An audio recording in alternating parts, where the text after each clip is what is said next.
Some parts of the science is about observing the patterns and recording them and trying to follow the patterns to predict what will happen next.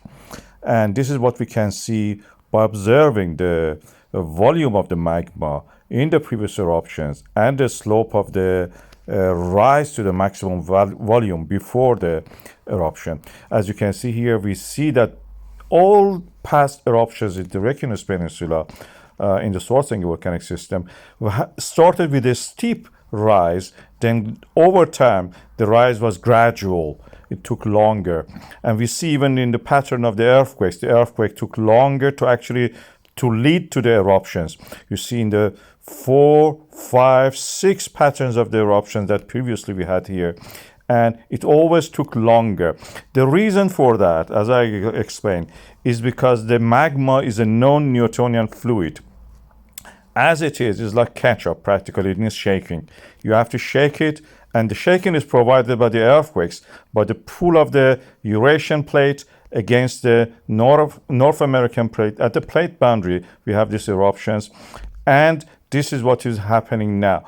Due to this pull and thinning of the earth crust, the mantle of the earth as a solid rises, gradually melts and forms magma, differentiates into components that we identify as magma. And I'll show you here, the volume of the magma at the moment is around 20 million cubic meters. This is equal to 16 million tons or 60 megatons of the magma. The density of the basalt is practically near 3.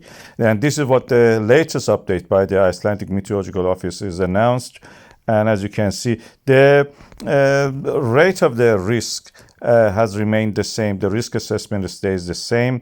We have a possibility in 2 scenarios, a delayed eruption, if it is from the north side near the K1 crater, reaching the Grindavik in 1.5 hours, or a very quick one if it erupts near the Hagofell or flows near the Hagofell and reaches in half an hour the Grindavik, between the storm of the earthquakes and the next. Interesting enough, the last time we had 60 million tons of the magma on the 29th of May. On the same day, we had the eruption. That is the video that I have, and I will show you now. Similarities are stunning.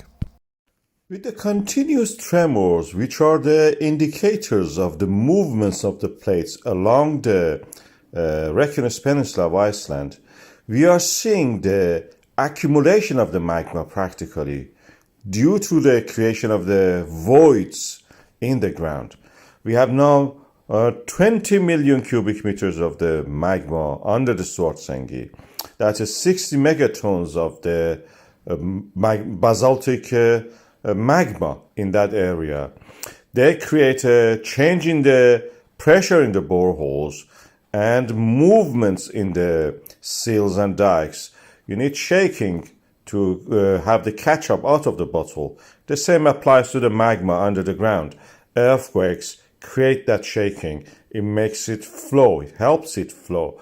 And then we see these little earthquakes, which are actually helping the flow of it, rising to the surface of the magma.